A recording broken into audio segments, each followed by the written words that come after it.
Assalamualaikum warahmatullahi wabarakatuh. Selamat datang di channel Kaworu Jiwa. Channelnya sang kekasih yang peduli dunia dan akhirat seisinya.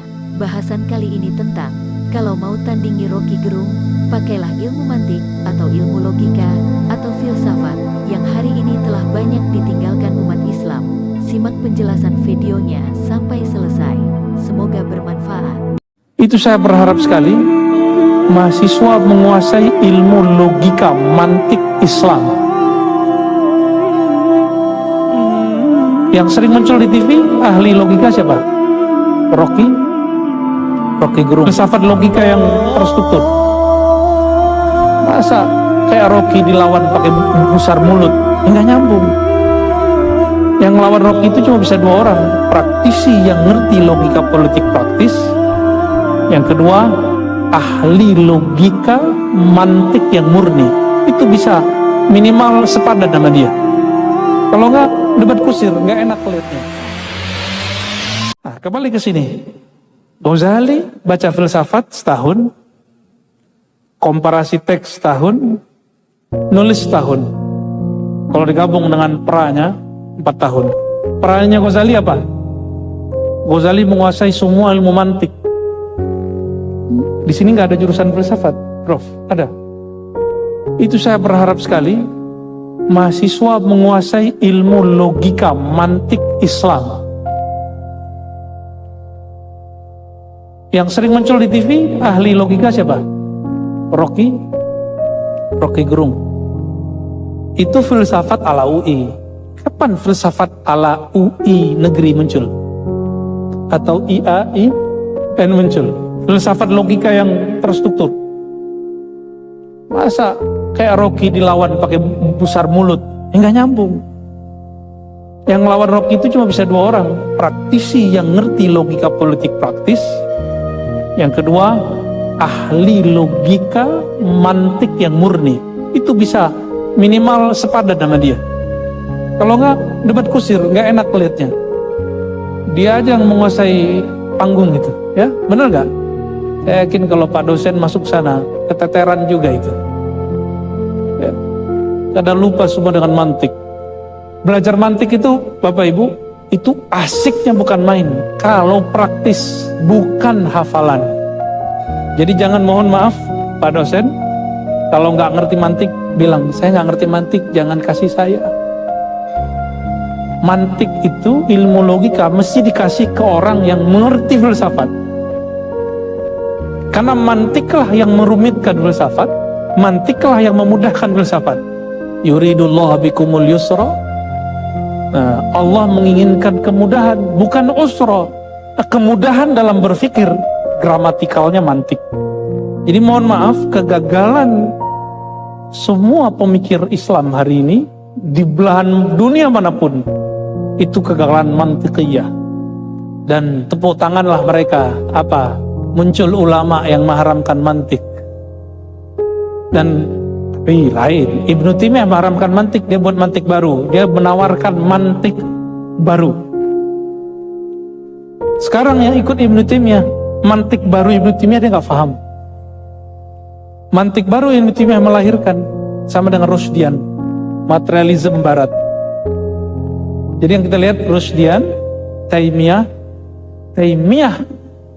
inilah yang melahirkan materialisme barat. Filsafat materialisme itu dari sana semua. Karena pemikiran dia masuk. Kita lupa Ibnu Taimiyah ini, dia dari kampung negeri namanya Harran.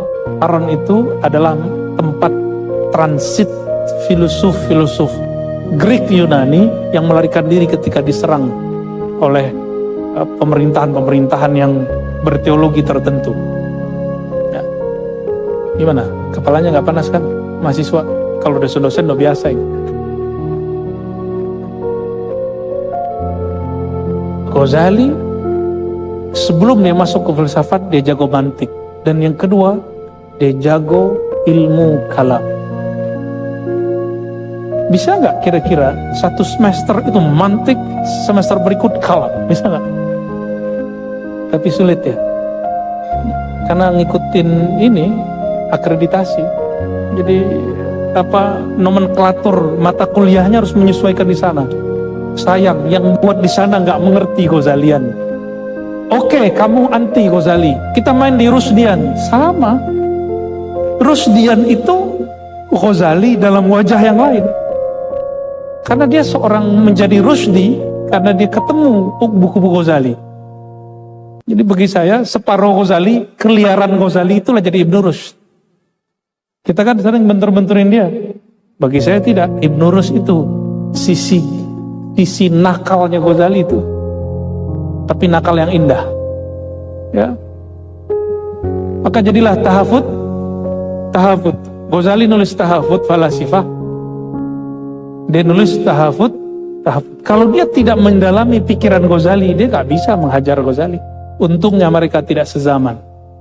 Kalau sezaman, takutnya Ibnu Rushd kembali lagi jadi Ghazali yang ada. Ya, nanti jadi tahafut 3 kali dah. Ya. Saya ketemu teman-teman saya orang Syiah.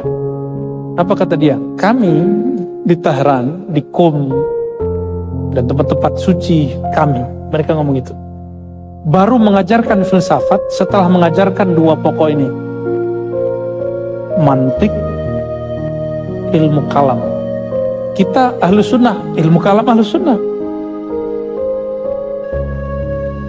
Jadi kenapa ada anak UIN dulu takbir anjing hu akbar, masih ingat ya? Tahun kapan itu? Wah, anak baru nih udah gak tahu. Di Bandung tuh anjing hu akbar. Di Jogja juga ada dosen nginjak mushaf, gagal berfilsafat. Kegagalan itu karena mereka menyentuh wilayah filsafat tapi mantik tidak kuat, terus akidah tidak matang. Akhirnya kalau ada orang UIN, orang IAIN debat dengan lulusan Tehran, kalah. Lulusan Qom, kalah. Akhirnya kagum, wow keren, kemajuan Islam sekarang ada di Syiah. Ente aja nggak paham Sunni. Kalau paham Sunni kan nggak begitu. Kita nggak usah melebih-lebihkan kelompok. Kemajuan itu masalah sama kita belajar kungfu dan silat. Tidak ada silat dan kungfu yang hebat, yang ada adalah pemainnya. Maka bagi saya bukan Sunni atau Syiah yang maju, yang masalahnya orangnya. Setelah Ghazali berfilsafat, dia bosan. Ternyata ada orang bosan berfilsafat. Habis itu dia terjun kepada falsafah batiniyah. Ternyata itu imamnya adalah Ibnu Sina. Ibnu Sina di akhir hayatnya dia menjadi orang-orang yang ilahiyun, senang ngomong Tuhan, tapi tidak menjalur jalur sufi. Maka dia tulis kitab Asy-Syifa. Syifa itu obat. Bagi dia obat manusia yang pertama bukan obat fisik. Obat pertama dia menyadari dirinya bertuhan. Apa kata dia? Anak kecil mainannya apa? Umur 5 tahun. Mobil-mobilan. Kalau udah seumur Pak Hamra ini dikasih mobil-mobilan mau nggak? Mobil beneran, mainannya lain. Berarti mainan orang sudah beda. Anak kecil dikasih 5.000 bahagia. Coba Pak dosen dikasih duit 5.000 bahagia nggak? Ya, jatuhin, nggak mungkin dirobek kan? Apa maksud Ibnu Sina? Kebahagiaan seseorang itu tergantung knowledge yang ada dalam akalnya. Kalau dia bertambah knowledge-nya, bertambah nilai bahagia dia. Plus dia pemain, dia bijak caturnya. Tergantung. Kata Ibnu Sina, tergantung kebahagiaannya. Ini sebelum pindah ke bagian akhir. Anak kita kalau lagi main game, main PS, atau lagi main apa namanya yang baru-baru itu plok gitu, lato-lato, itu anak kita bisa bertahan lama nggak? Kalau dia lagi main, dia lupa nggak makan? Dia lupa makan, bahkan nonton pun nggak menarik. Apalagi di depan sana ada komunitas lato-lato, datang semua ke sana. Ada komunitas game, baik game tradisional atau game modern, PS. Kalau sudah main di situ bisa 2 jam, 3 jam. bisa mainnya di kali, pulang-pulang dilecut sama bapaknya, ya kan? Dipukul bapaknya. Itu keindahan mainan itu. Itu mainnya bukan di fisik lagi. Dimensinya sudah dimensi non fisik. Dan dimensinya dimensi rasio. Jadi anak-anak kita, kalau ada orang kemudian mengatakan nge-game itu melatih kecerdasan, itu benar. Itu benar. Saya nggak menolak. Cuma hanya kecerdasan imajinatif. Yang oleh Ibnu Sina dikatakan itu kecerdasan menengah, belum sampai puncak. Mobil-mobil sekarang itu kan dari mainan. Pesawat itu dari mainan. Yang bikin paham bolak-balik, nggak perlu berenang dari Jakarta ke Ambon. Ya. Pak Rektor tadi mau berenang ke Jakarta? Enggak kan?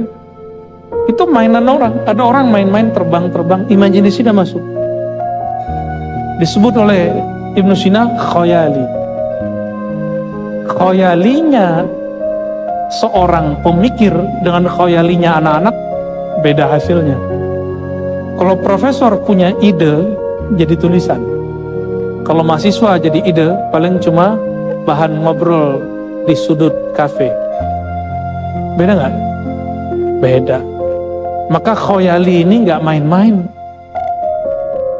Anta haqiqatuka ma fi khayalika. Begitu kata beberapa orang. Hakikat kamu itu adalah apa yang ada dalam imajinasimu. Imajinasi ini ada yang palsu, ada yang imitasi, ada yang hakiki. Palsu, imitasi, hakiki. Plato mengatakan imajinasi orang-orang suci itu sampai kepada imajinasi hakiki. Inilah yang dikatakan oleh para sufi. Berdasarkan hadis Nabi, ada satu hadis kata Imam Malik, saya punya guru, para sufi, para wali itu 70 orang lebih. Idza aqsama 'ala Allah la abarrahullah. Jika dia bersumpah, sumpah itu kan pakai khayali. Khayali hakiki menumbuhkan yakin. Karena yakin mereka kalau berdoa pasti jadi. Gunung aja hancur. Dan jangan heran dulu, ada namanya Syekh Qadirun Yahya di Sumatera. Dia membantu salah satu pemberantasan komunisme di Malaysia. Itu cukup dengan batu zikir, disebut batu sijil. Karena dia punya khayali hakiki. Jadi batu ini dia masukkan ke dalam frekuensi zikirnya, lalu dia penetrasikan zikir yang dia dapat. Oh, sekarang ternyata ketemulah apa yang disebut dengan ayat doa. Ketemu, diilmiahkan. Dulu belum ilmiah. Al-Ghazali dulu sibuk di dunia itu. Sekarang kita sebut ilmu ini dengan ilmu hikmah. Orang-orang silat nyebutnya kanuragan. Jadi kalau ada ambil nafas, terus orang mental, itu beneran ada. Itu bukan jin. Itu energi nafas. Tulis raja, tempel di mana, ada efeknya. Bisa bikin bapak-bapak mau kawin lagi tuh. Ya. Kelihatan mau orang cakep aja, padahal ubanan lo banyak.